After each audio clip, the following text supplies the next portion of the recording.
afternoon, ladies and gentlemen, and welcome to the YSN Power Hour, hosted and presented by our friends at Toyota of Warren, DJ Yoakley on this side, and on that side, the one, the only, the man, the myth, the legend, Mr. Scotty Mincher. Mr. Mincher, how are we today?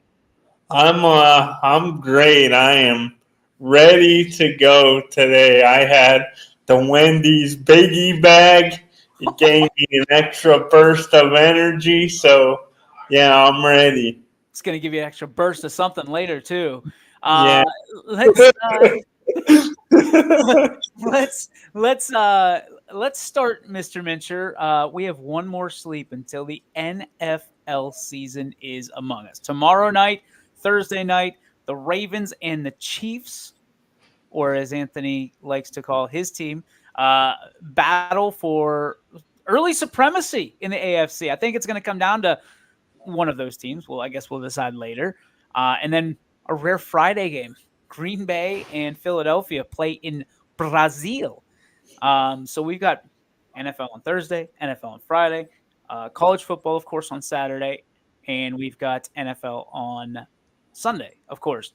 Oh, and between all that stuff, we've got high school football right here on your sports network. And before we get to all of that, I want to make sure everybody knows what's on the network tonight, if that's all right with you, Scotty.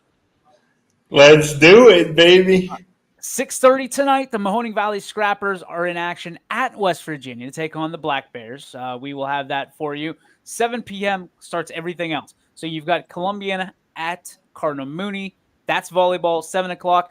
We've got Dover and Louisville girls soccer. Girls soccer again at 7 o'clock with Niles and Poland. And we also have volleyball between Warren G. Harding and the Cheney Cowgirls. So a nice 5 spot on the lineup tonight, more tomorrow.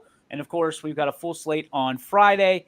But, Scotty, for you, this is your show. You're hosting it. Are you excited about this NFL season? Are you excited about the sports season in general coming back? I feel like we were in a deep slumber all summer long. Like, except for Class B, we were just sleeping away trying to find anything to talk about. Is it good to be back?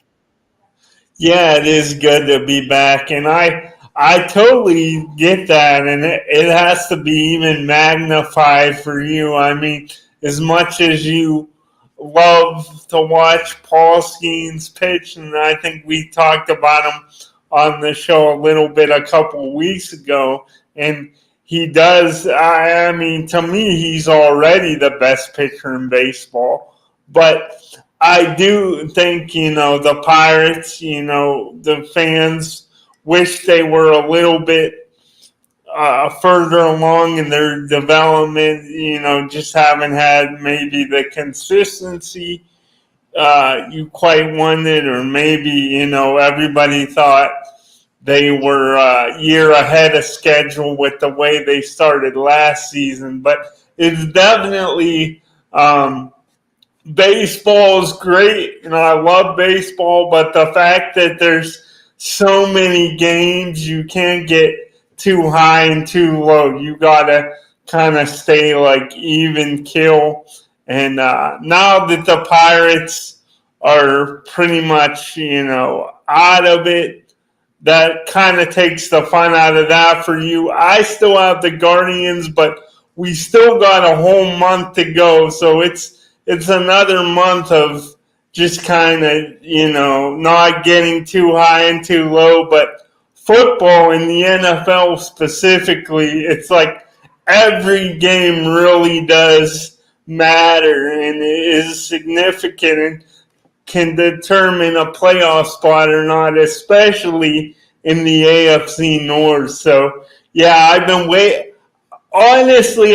waiting for this since the day Deshaun Watson, it was announced he would be out for the season last year, because even though I was hopeful last year they could still have a good season with him on, and they did, I knew chances of their Super Bowl hopes were very, very slim with backup quarterbacks and Joe Flacco. So it's put up or shut up time for Deshaun. it's year 3. He's got to do it this year, or the Browns are in big trouble. And DJ, I want him to do it even more because it is year number 4 of my big 5-year the Browns will win the Super Bowl prediction. So I'm running out of time. Oh, buddy, you're running out of time. You're sprinting out of time at this point. The marathon is coming to a conclusion. Now, you got to help me through this. There's so many rumors flying around for your Cleveland Browns. Is Deshaun Watson healthy? He seems, from everything I've been hearing, he's going to be good to go, and he's healthy and fully recovered from his shoulder surgery. He did have what they described as general shoulder soreness, shoulder fatigue, and it kept him out of the final preseason game against Seattle, or maybe they decided to hold him out because we were counting on backup linemen, and now they have some of those linemen coming back that are going to start Sunday. So maybe that's why they had to hold Deshaun out.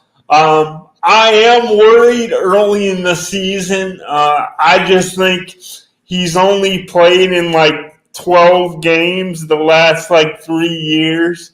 So I'm just worried about, like, and especially with getting no preseason action. I'm a believer, your starters got to play a little bit in the preseason. You can't simulate a game in practice, in my opinion. So I do think that's going to hurt Sean a little bit. The hope is that the Browns defense could kind of carry them in the early portion of the season, but the Cowboys defense isn't too shabby either. So this first game is going to be a real challenge. But after this first game, in the early part of the year, the Browns have some favorable matchups before the schedule gets tougher. See, how do you know that, though? That's the part that I never understand. It doesn't matter what the team. It just, you don't know in the NFL who's going to be good from year to year because there's so much parity because of the salary cap, because of the way that the draft picks are, because injuries change everything. Like, for me, the Chicago Bears are a team to look out for. I really do believe that. I also think the Philadelphia Eagles are going to be outstanding. So everybody's already crowning the San Francisco 49ers because they got Ayuk, they got Williams, McCaffrey's back, obviously, from his injury. First time they practiced was yesterday, I believe. So you look at this, there's so much parity in the NFL. I don't think anybody knows anything truly until about five weeks into the season. I think there's definitely something to that. I just think I just meant, and it's there's such a fine line in the NFL because, unlike in high school and college, the gap between the worst team in the league or the division and the best team, it's a little more thin when you're talking about the pros. So I do agree with you there. I guess I'm just going, based off. You're going based off of BS is what you're going off of. You were the same guy who believed in Deshaun Watson, and then the same guy that believed in Joe Flacco, and the same guy that came on today and said, I knew it was over. I was just kind of rooting for Joe Flacco the entire time because he wore Browns. You thought that the Browns were going to beat the Texans. I remember that very distinctly in the playoffs. You are a glass half full guy, which I love, absolutely love. But don't be coming back and mincing words now, buddy. Oh no, you were held to that standard. That's true, but if you remember, DJ, did I think they were going to be the Texans? Yes. But you also asked me, do you think the Browns could get to the Super Bowl and win the Super Bowl? And I said, is it likely that the Browns do that? No. I said, there's a chance they got to play, but it's not likely. I think with Deshaun, if he just played in a couple more, if he would have played in a couple more games and got a couple more wins and then went out with that season-ending injury, I think people might be buying in a little bit more and taking the Browns more serious. That's the one thing that's holding people back from saying the Browns are legit and they could legitimately contend in the AFC is Deshaun, because everybody seems to think the defense is going to be great. You know, not having Chubb for at least the first 4, that's significant, although he's coming back, and people seem to think the backs they have could at worst be serviceable, so they're not taking a huge hit with the running game. But a big reason why I think Vegas had the Browns win total at about 8.5 or 9 and not any higher is because I don't think a lot of people are believers in Deshaun, or in the very least they want to see more. And I know you, DJ, you're not a guy that's a Deshaun guy. You've never been. That's not true. That's not true. I told you. For a fleeting moment, thought the Steelers and Deshaun Watson would not be a bad fit. That moment, my friend, has passed. And I am so glad that era of, we're still in the era of who's our quarterback. Let's be honest, if you're a Pittsburgh fan. But the reality is, so glad we're not paying $240 million for a quarterback and wondering, is this still the guy? That's the difference with the Cleveland Browns right now. You're paying a ton of money, and wondering, is this guy worth even a fraction of this contract? And up to this point, Scotty, my question is, has he been worth it?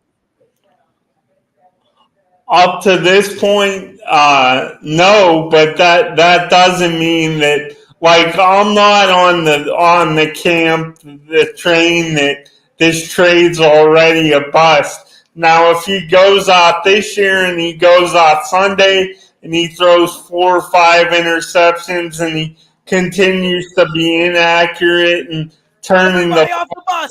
Everybody off the bus. Then I'll start becoming a little concerned. But I want to give him this year. I want to give him the first few games. I like to give him the first 3 or 4. And, let's see what he could do. Because if he comes back this year and the Browns are a legit contender and the division's going down to the wire, they're competing for the AFC North and they get in the playoffs and are seen as a contender, regardless if the Browns make the Super Bowl or win it or not, if they look like legitimately one of the best teams in the NFL this year, then the trade was a win, because they didn't get Deshaun Watson because they thought he would win 5 or 6 Super Bowls. They got him to be a contender. No. You don't pay $240 million to be a contender. You pay $240 million to win a Super Bowl. Let's make sure we get that completely ironed out. The Browns are not paying Deshaun Watson to go to the playoffs and be bounced in the wild card round.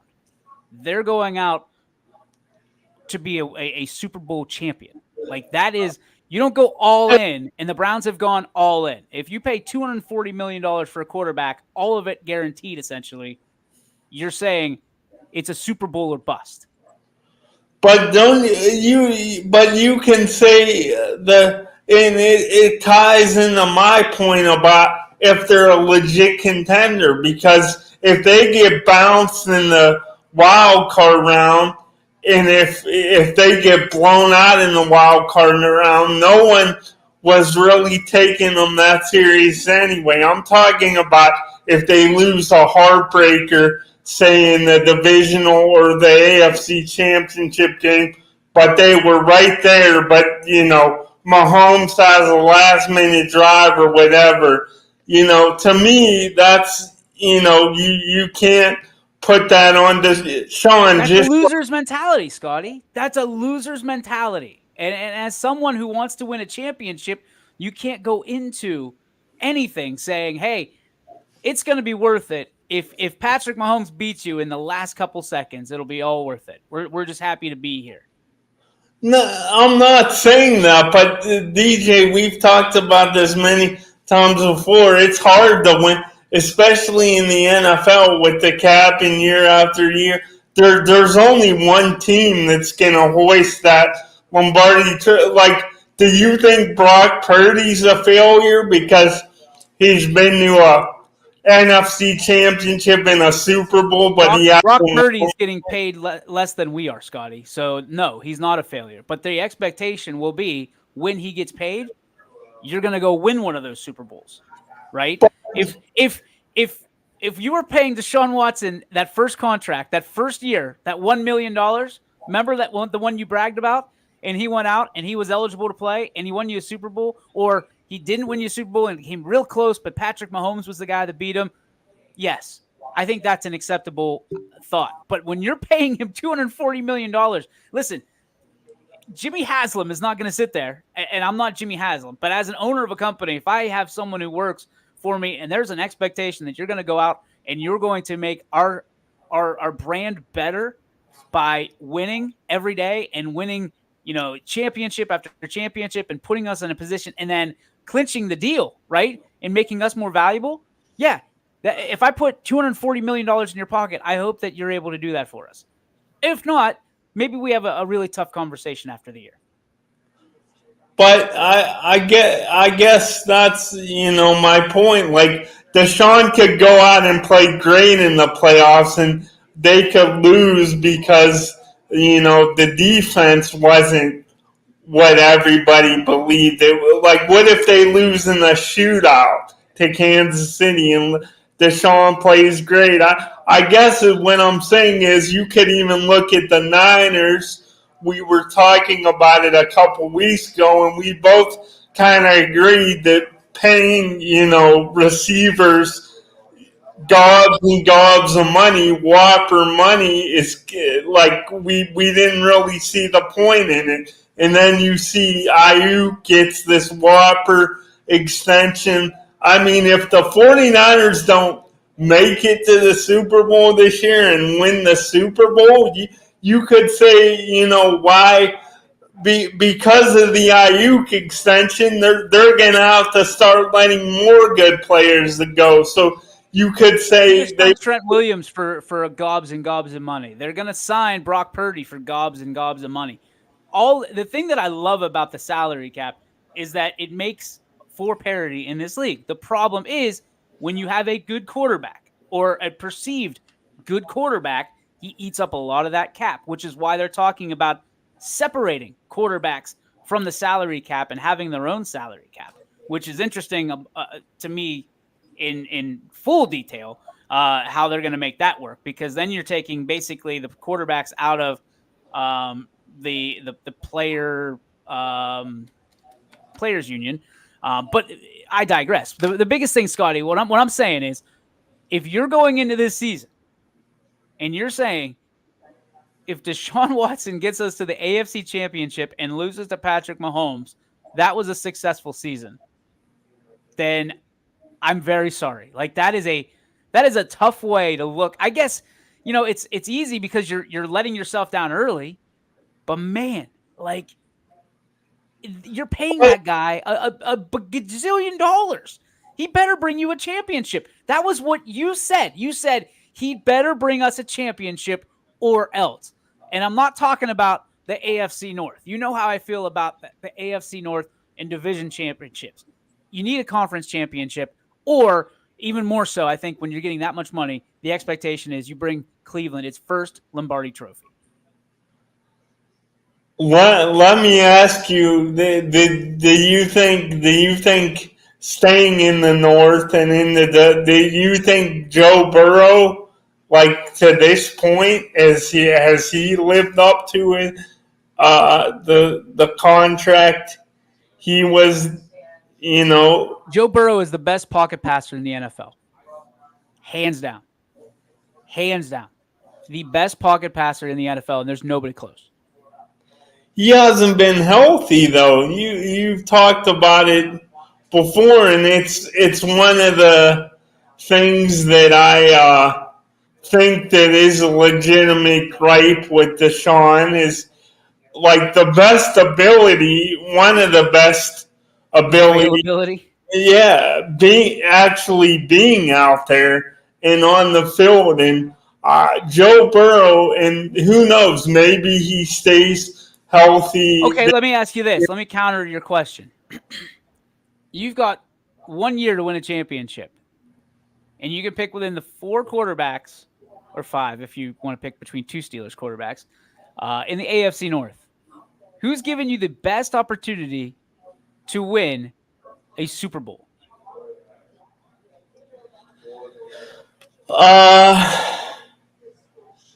I mean, I would have to say Burrow.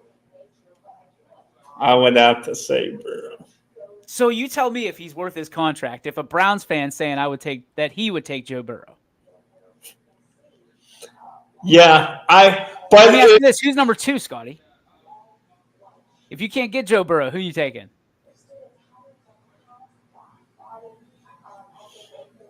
I can realistically and I can make it like I'll take Deshaun number 2 because I think Over Lamar Jackson?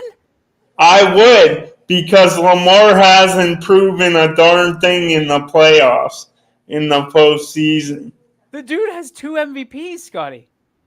He does, but where's it gotten him as far as in his postseason work? Like regular season and postseason is completely different. And another thing on top of that, I saw Deshaun Watson go toe to toe with Pat Mahomes when he was in Houston. He was in Houston, and what happened?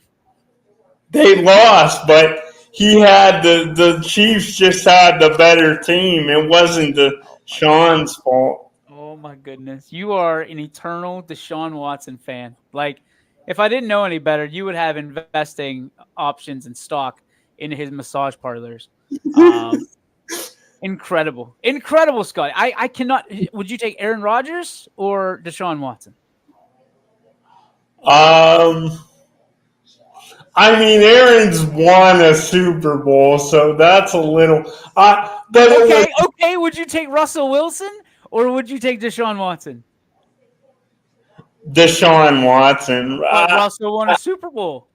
But I think Russ, it's clear that like 2 teams have given up on him in the last like 6 years. Seattle gave up on him, and then the Denver gave. And not only did they give up on him, they said, we'll eat this money and go in cap hell just to get him off our hands.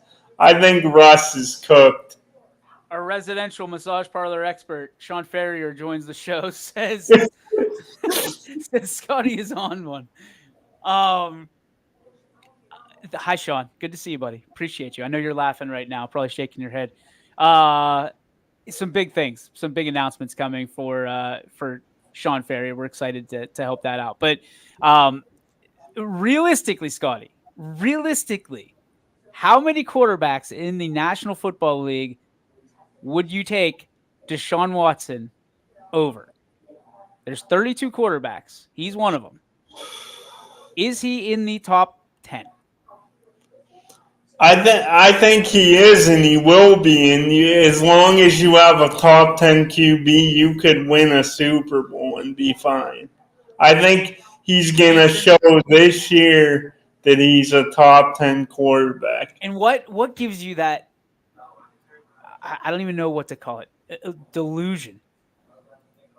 I think it's when he played last year. You know, people say he played bad, but I thought there was games he played really well. He played well when they blew out the Titans. They blew out Arizona, and he played well. Wow. And they beat the Ravens on the road, and Did they win at home?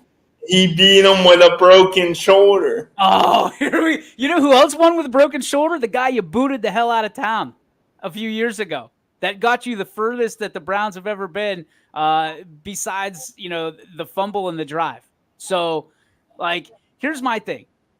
Baker Mayfield was booted out of town, and he delivered on your promise, on your expectation, right? What do you think's going to happen if Deshaun Watson does not come through this year?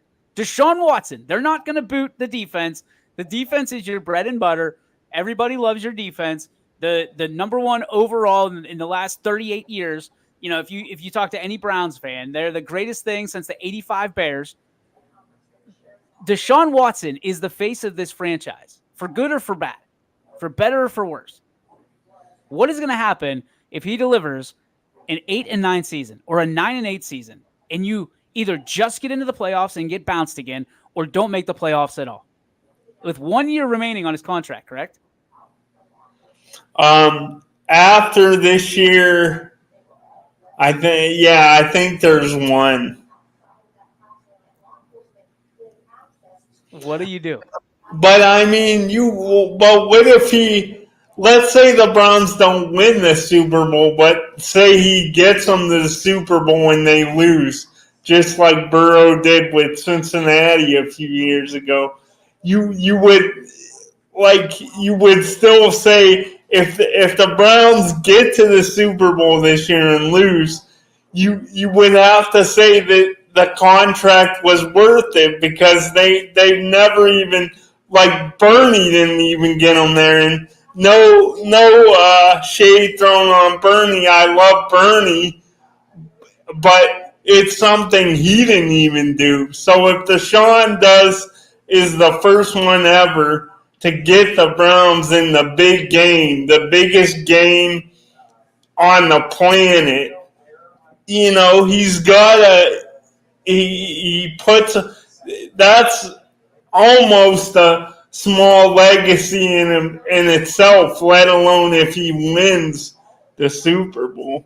Now, if he falls flat on his face and he doesn't, and the Browns are a last place team like Colin Cowherd, and I think you probably agree that the Browns will be a last place team. If they are, then you look at this trade and you say, disaster, train wreck, and then the Browns, they probably can. I don't think they totally rebuild, but I think they start a small type rebuild and letting key players go. But I'm an optimist.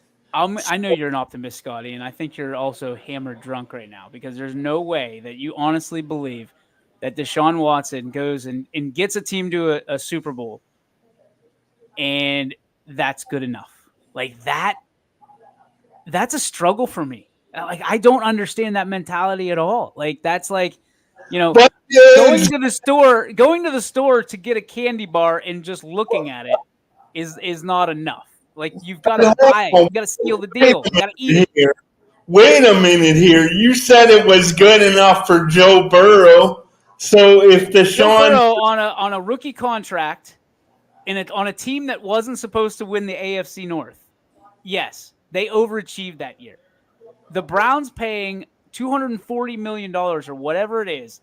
He's not, but DJ, he's like the 8th or 10th highest paid QB now. He's not even number one anymore. He shouldn't be in the conversation, Scotty. He's played 12 games in 3 years. What are you paying for? And he has a winning record as a starter. He was 5-1 last year as a starter. 5-1. You can't argue. He's got a winning record in all 12 games that he's played in. Scotty, just a reminder, he's played in only 12 more games than you have as a Cleveland Brown. Just think about that for a second. And Hey, you've won just as many Super Bowls. they should keep me on speed dial. You remember the backyard baseball series, DJ? Buddy, you would be more mobile than he is right now. Although I would love to see TJ Watt wrap up you in your scooter and just take you down and spike you. I think I would just run in the. I would go kamikaze in the TJ. I surrender, please. Oh my goodness. All right, let's turn it from just beating up on the Browns. Let's talk about who we think is actually going to be in the big dance this year. I got a crazy feeling it's going to go to the same conversation, but let's do it nonetheless. You lead this conversation, Scotty. You tell me where you want it to go. Okay, cool. So, and I've been thinking about this an awful lot, like 3 or 4 days before this show. I was thinking about how do I want to go and where do I want to go with my predictions this year. And DJ, I was thinking about it more and more. I think my prediction is going to hold up, but I also think it's going to come down to the last year. I think it's going to come down to year 5. So I don't have the Browns going to or winning the Super Bowl this year, if you can believe that or not. I think Wow. it will happen next year. So this year, my Super Bowl pick, the New York Jets, and I'm also going with the Green Bay Packers. Jets and Packers. A Yeah, little Rogers Bowl. Jets, Packers, yeah. Wow. That's a lot of green, my friend. Can't It play is that a in lot Brazil. of green. I Uh, think I think if Rodgers, if he reaches the level he played at a couple years ago before the Achilles injury, the Jets are loaded on both sides of the ball. So I think if he plays like one of the top QBs again, they're going to be kind of the sleeper dark horse team out of the AFC. And the Packers were a hair away from beating San Francisco last year, and I think they learned from that and are better this year. So that's very interesting. I am going to go. Um, I said this at my draft the other day, and I still feel good about it. I think the Lions win the NFC. I think the Detroit Lions win the NFC. Their defense got a little better. I think the first 2 picks in the draft for the Lions were both defense. So I'm going to go Jared Goff leads his team to an NFC championship over the Green Bay Packers. And the Packers, or I'm sorry, the Lions would have had to beat the Niners to get there. But because it's at Ford Field and not in old San Francisco, and I think that's where it's. I think the Lions are going to have home field advantage throughout. On the other side, this is going to be a big surprise to everybody. Big surprise. AFC Championship, Chiefs, Steelers in Arrowhead, and the guy who beat Patty Mahomes last year with one of the worst teams in the NFL, this time beats him with one of the best defenses in the NFL and one of the most dynamic offenses. That changes everything because there is no Matt Canada. There is a great running option, play action, pass option offense that Russ Wilson knows so well because that's when he was at his absolute best. Is he going to win you a Super Bowl by himself? He is not. But with Najee, what? With Jalen, what? With Cordero Patterson, yeah, I'm in. I'm in on the Steelers. They make a move. Somebody steps up. Roman Wilson steps up to be a great number 2. Van Jefferson and Pickens has an incredible year. An incredible year as a number 1 in Pittsburgh. So I'm going with that. Pat Freiermuth as well, going to be an incredible addition. And Mount Washington, the tight end. He's not just a blocking back. He's 6'7", folks. He's 6'7". He's a red zone target, and he's going to be treated as such this year. Ladies and gentlemen, the Pittsburgh Steelers over the Detroit Lions for their 7th Super Bowl championship. And everybody in Cleveland goes home crying. Are you yakking right now? Yeah. You son of a bitch. Just think, though, DJ. I know at the time you weren't really sweating it whether or not the Steelers got Brandon Ayuk, and it turned from what I was reading. He kind of, a lot of people seem to think he used the Steelers as leverage to drive up the price for the Niners, but Backfired, huh? I think that the Steelers. I think that was the get that I would have been a little more aggressive in sweetening the pot for a deal for Ayuk, because I think George Pickens has great potential, and I think he's going to be a really good receiver. But after that, I just don't see it for the Steelers offensively. I think the defense will be really good, and when Jaylen Warren gets back, they'll have a pretty good running game. But you need all the weapons you could possibly have if you're going up against guys like Pat Mahomes and Lamar, all those guys. Hey, let me ask you a question. A real quick question. How many times is Patrick Mahomes, and Russell Wilson going to be on the field at the same time? They won't be on the field at the same time. But yeah, so it's not the Steelers offense against the Chiefs offense. It's the Steelers defense against the Chiefs offense. And I think the Steelers defense is going to be stout, my friend. I think JPJ, Joey Porter Jr., is going to be one of the most elite cornerbacks in the entire NFL. You're going to be starting to call him Porter Island, because my guy is just going to be locked down defensively. TJ Watt, if he stays healthy, Scotty, remember he got robbed last year, and you damn well know it.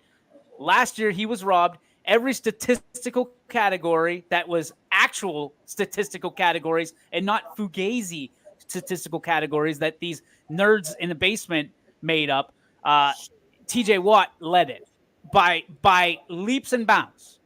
And your guy, okay, who will remain nameless, he's good.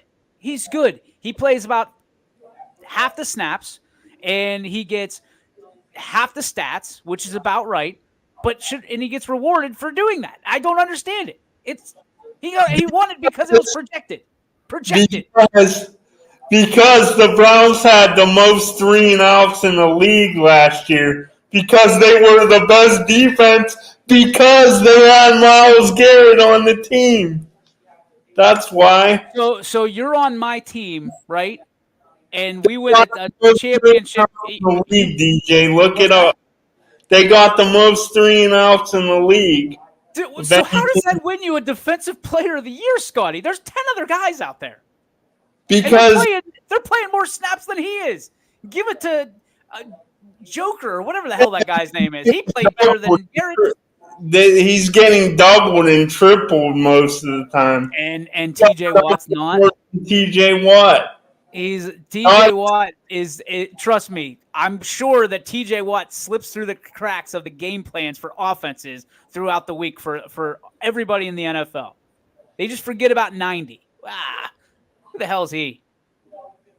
No, they don't forget about him, but teams are, like, I'll put it this way, they're terrified of Myles Garrett. They're not terrified of TJ Watt. That is incorrect. TJ Watt is a game wrecker. I will tell you that up and down 100 times over. Myles Garrett, when he's in, you absolutely, yeah, you're going to double and triple him because you only got to worry about him for one down. Like, the dude's never in the game, Scotty. You played more snaps than he did last year. I wonder who actually played more snaps. Legit. I wonder who played more snaps. Deshaun Watson or Myles Garrett? Legit question. And I think you might be scary to think about that. This is where we disagreed for years because you think Watt is leaps and bounds ahead of Myles. I think it's, you're basically splitting hairs. I just don't. I mean, look at the game in Cleveland last year. He had more sacks than Watt, and we won the game. In one game? Okay, that's great. What did he do in that first game, Scotty? I knew you were going to go there, but that's my whole point. Is like they're both great super. So like, what did he do the rest of the year? Let's talk about. We can talk about statistics. I've given TJ Watt his flowers. Why can't you give Myles his? He's a great player. Because TJ Watt is the defensive player of the year that didn't get it last year. He was robbed. And what I'm trying to tell you is good luck, because I'm guaranteeing that every rep that he did in the offseason, every day that he woke up, and there was not a defensive player of the year sitting on that shelf aside or next to a Lombardi trophy, right? That dude woke up and he was bad.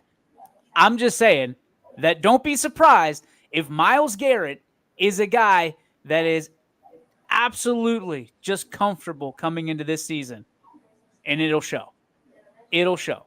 Because now the guy can go get paid. Now the guy's got this. His next contract, he can hold this trophy with his agent, put it on the table, and say, this is what I'm worth. And you got a guy like TJ Watt that wants to be a Steeler the rest of his life, and he wants to win a Super Bowl because his brother didn't. That's the difference. You're talking about two different players. Two different mentalities. The same thing. TJ Watt can do the same thing. He's one defensive player that he could say, I deserve another Whopper mega deal because I'm the best defensive player in the league. But he won the player of the year, and then he got his deal. When is it? What year is he in his contract? I have no idea. I couldn't tell you that right now. I'd have to look it up, but I don't feel like doing that. But what I'm telling you is, Scotty, I think this is going to be a big surprise for Cleveland, is that Myles Garrett is going to take his foot off the gas. He got what he wanted. He's comfortable. Now he's going to probably play less snaps than he did in the years past. This is how it goes. If you're right about it, Myles, and he might still be a Hall of Famer, but they'll say what could have been for Myles, and he was a great player, but he could have been generational. But he's safe now. This is kind of my entire argument. He's safe, Scotty. Nobody's ever going to say it was Myles Garrett's fault that the Browns never won the Super Bowl, because they're going to point to who? They're going to point to Deshaun Watson, and they're going to say, you didn't win Cleveland a Super Bowl. Myles Garrett's over there with, I'm going to talk like a Pittsburgher. Myles Garrett's over there winning defensive MVPs, and we got a stinking quarterback getting paid $240 million, and he ain't winning us Super Bowl. No Lombardis are walking around Cleveland. But that's, I don't know. It's because Myles, like, the defense was dog doo-doo before he got there, the Browns defense. And ever since he's been there, they've gotten better mostly every year. The whole team stunk before Garrett got there. I mean, the first words out of his mouth were, I can't wait to sack Ben Roethlisberger. You know how I feel about that. So it's one of those things where, like, the dude just talks trash. kudos. He won an award. I'm very excited for him from that standpoint. Deserved. I But mean, there was a better option. It's like when you watch the Oscars or you watch some award show and you go, man, good for that guy, but I can't imagine how that person feels because that was a season of a lifetime. He was what, 1 sack away, 2 sacks away from the record. but you have actual coaches and GMs that voted on it, said Miles is the best edge rusher. Micah Parsons said that MVP was legit. Like, you have people saying, Miles is great. So I don't know. And I'm not saying don't So give me. what's the reason? What's the reason? Let's go full circle here. What's the reason that you don't have the Browns in the Super Bowl this year? Honestly, being it's Cleveland, I don't think they're gonna get fortunate enough with the injuries. I think it'll hit. I don't think Deshaun's gonna play every game, and I think that's gonna affect seeding. I think not having Nick Chubb for the first four will hurt him a little bit. So I just think that it's a loaded conference. It's a loaded division. Probably still the best division in football, and it's just gonna be tough. Like the Jets. The Jets are in a pretty good division, but it's not the AFC North. Like it's just harder to come out of the North, so that's why. I think you just buried yourself, pal. And because my next question is going to just absolutely close the casket. What changes between this year and next year that puts your Browns in the Super Bowl? Because I guarantee you didn't think this one through. Health, they'll have Nick Chubb. He'll have over a full year under his belt coming off the injury. He'll be healthy and ready to go. Other guys will stay healthy. So let me get this straight. Another year of getting older, more decrepit, more brittle is going to make Nick Chubb stronger and the rest of this team stronger. He came back stronger after he had that injury in college at Georgia. Was it ACLs? ACL, MCL, whatever it is. 2 catastrophic knee injuries, and he's going to come back stronger than before. And then next year he's going to come back even stronger. I think he will because Nick Chubb is an outlier. He's a like a cyborg. I love you like a brother, but I still think that you get ready for bed every night. You brush your teeth. You get your mouthwash ready. You get that out of there, and then you put your little Nick Chubb pajamas on, right? Your little 24 pajamas. You roll your little butt over your bed. You say your sweet little prayers. Dear God, please let Nick Chubb come back. Please let Nick Chubb come back. All we need is Nick Chubb. Even if we can't get to the Super Bowl this year, we just need Nick Chubb. And then you look to the heavens, and right as you look towards those heavens, there's your Nick Chubb poster with his shirt off, probably for Spitzer Chevrolet, on the ceiling, and you're probably thinking to yourself, if we only had Nick Chubb, we could win 12 games and beat the Kansas City Chiefs. Scotty, we all know you're a Nick Chubb fan. We all know you love Nick Chubb. He is not a superhero. Like, the dude had catastrophic knee injury. I hope he comes back just for the story. I think he's great for the city. But you and Sam Torres together are tied at the hip to this because you both got the same Nick Chubb pajamas from Target, and you wear them to bed every night, and you pray to God that he just comes back better than he was, or at least the way he was. I just don't see it happening. And I could be completely off base. Buddy, this is the NFL. This is the National Football League. They go after weaknesses because paychecks determine or play determines your paycheck, rather, right? Nick Chubb is in deep doo-doo. Deep doo-doo. Because he's a running back and he needs the ball 30 times a game for the Browns to win. I don't think you're going to see that again. Well, they still have the defense in Miles, so they could ease him in there while he's getting. I mean, you could say that, DJ, but the facts are, if he puts together, if Nick Chubb, once he gets back, if he puts together just another 2 or 3 seasons like he was putting up before his injury. He's 42. Like he's as old as Aaron Rodgers. He's an old man running around. Like he is not a young pup, and he's got catastrophic injuries. He's gonna go like he could go be Mr. Olympia right now because he lifts more weights than are in the gym.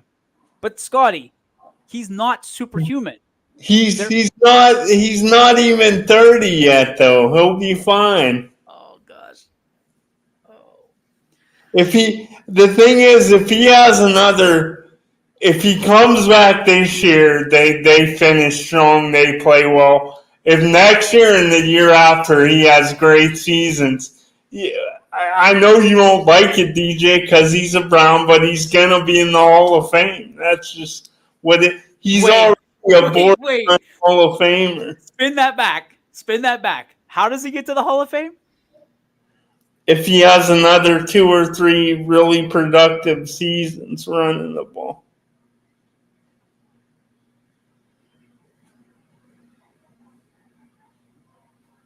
What's a productive season?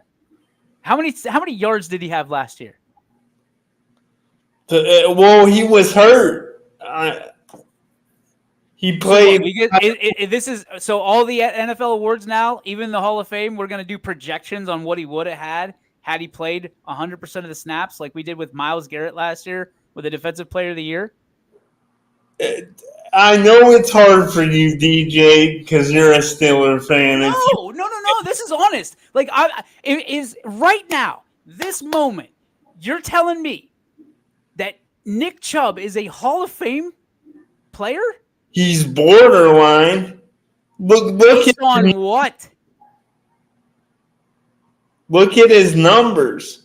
LaDainian Tomlinson's in the Hall. Did he win a championship? LaDainian Tomlinson's one of the best running backs in the history of the National Football League. You're telling me Nick Chubb right now is borderline one of the best running backs in the National Football League of all time?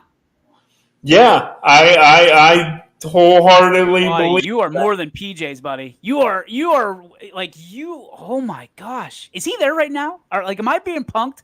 Is he gonna pop out like the boogeyman out of your closet and say, "Psych, gotcha"? Like, what is going on? Are you guys like? Are you in a complicated relationship on Facebook? I wish. Legit, you actually think he's? I mean, your opinion's your opinion.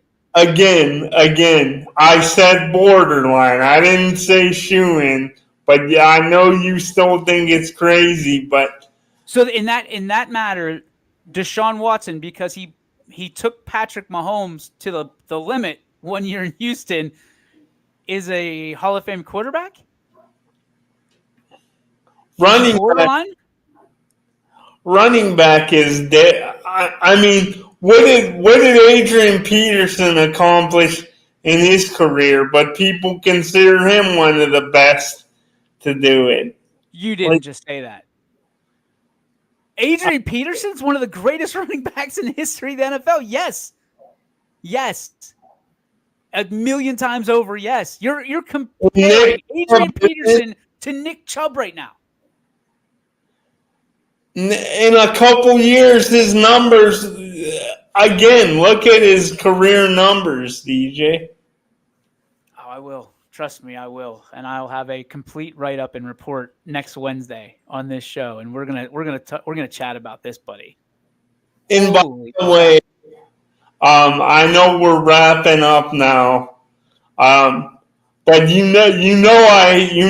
wanted to talk local today. So Wait a minute, Scotty, because I know this conversation's getting away from you, and you know it. This is when you change gears quickly. B-Mac is back, by the way. Welcome back, B-Mac. Chubb is 81st in career rushing yards. He's not in the conversation for Hall of Fame right now. 81st. okay, and what did I say? If he has another 2 or 3 really good years. Well, if Russell Wilson gets 2 Super Bowl championships, then he'll be better than Ben Roethlisberger in my book as quarterback, and he'll go in the Hall of Fame as well. Like that's crazy talk. That is absolute insanity, my friend. I need Sam. Where are you, Sam? Help me. SOS, SOS. Sam is taking off his Nick Chubb pajamas from Target. He's safely folding them up and tucking them away right now and running probably as far as he can from this conversation because he knows. He knows. What do we got here? Browns Hall of Fame. Yeah, listen, yeah. Yes, the Browns Hall of Fame. They would put him in right now if they could, in the Browns Hall of Fame. Well, I mean, that's a low bar. That was pretty. Some would argue that. But to be in the Hall of Fame down the road. I mean, since '99, anyway. If we're going back to Jim Brown and all those great players, then yeah. But I mean, put it this way: like most people before Tom Brady came along, and maybe even before Montana, a lot of people said Jim Brown was not only the best running back, but the best player. And most of those people never even saw him play. Like, where do you rank Jim Brown? Do you think he's an all-time great, or do you just think... Yeah, he's an all-time great, but they also didn't really pass the ball back then. You know what I mean? That's why all these passing records are falling, because there's like you said, a low bar. Speaking of a low bar, someone who's not a low bar guy, Adrian Peterson, who ranks 5th all-time. But what the hell did he do? It's not a big deal. Not a big deal. Right? Adrian Peterson stinks. Nick Chubb, you sound like the O'Doyles is what you sound like. O'Doyles rule. I mean, again, right now, I wouldn't put him in the Hall of Fame. But he comes... Borderline. You can correct yourself, but you said borderline Hall of Fame right now. Did you not? I did, but borderline doesn't mean, for sure. No, but you also said, what did Adrian Peterson do? Yeah, that was because your argument of you always go to what did they won, and like no, that's my Jordan argument, which again I will fight that Jordan played in a different NBA than Kareem Abdul-Jabbar. He played in a different NBA than LeBron James. Like there's different phases of sports, and right now we're seeing the sports change or football. We're seeing football in the National Football League. We're seeing it change again. If you're not looking, if you're not aware, the NFL is really heavy right now going overseas. Right? They're trying to grow this game, and it's going to be interesting from flag all the way up. They're starting at the foundation, and they're trying to grow this game. If the passing will stay the way it is it going to stay a passing league, or will it go back to running? I don't know. They're doing everything they can to keep special teams in the game, Scotty. I wonder why. Ole, ole, ole, ole. Ole, ole. Ole, ole, ole, ole.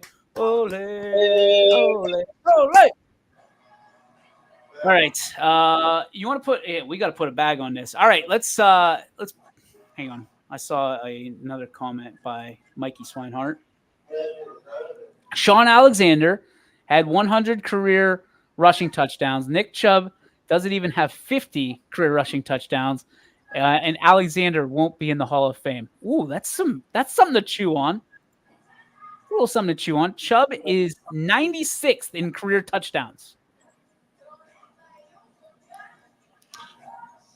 In his fair, and again, You took the beehive today, buddy. He split a bunch of carries with Kareem Hunt earlier. Oh, here we go. Scotty brings the wagon full of excuses right behind him. How many yards? What about Nick Chubb's yards per carry numbers? Who's better than him in that? How many stats you want to go through until he until he wins one? Well, that one slipped out on that one. He's gonna win. He's gonna win. All right, you almost threw out the bomb. I think we gotta put a bow on this one, right? Here we go. Joe Dickey Electric. What's your spark? Presented by Joe Dickey Electric. They are everything electrical, and so am I. Here it is.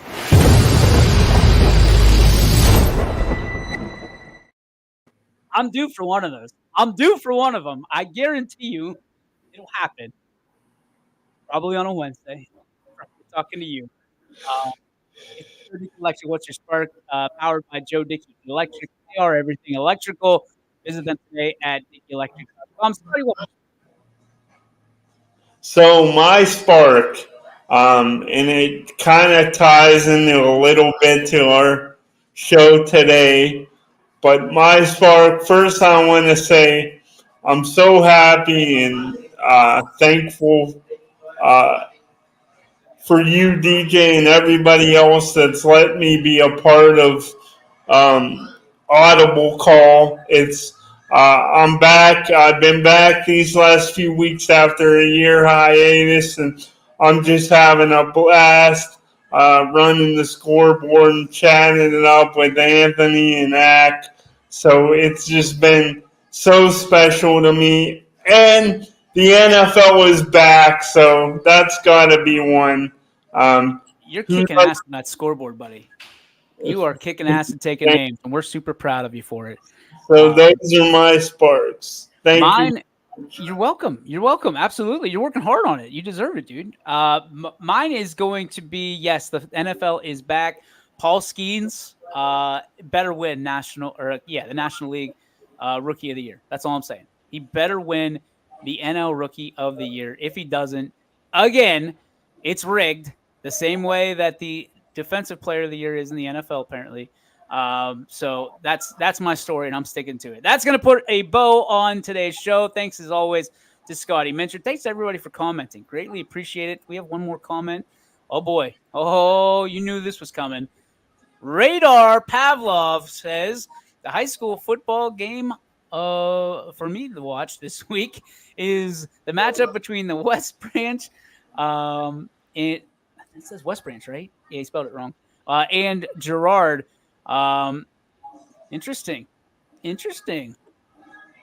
Who can remember the 95-point output between the two schools last year? Okay. Good look, Radar. There you go. West Branch and Gerard. Okay.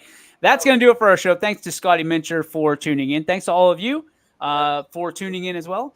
And Scotty, you can put your Nick Chubb onesie away until next week, my buddy. We'll see you all tomorrow right here on the YSN Power Hour, 3 to 4, only and exclusively on your sports network. See you. YSN thanks you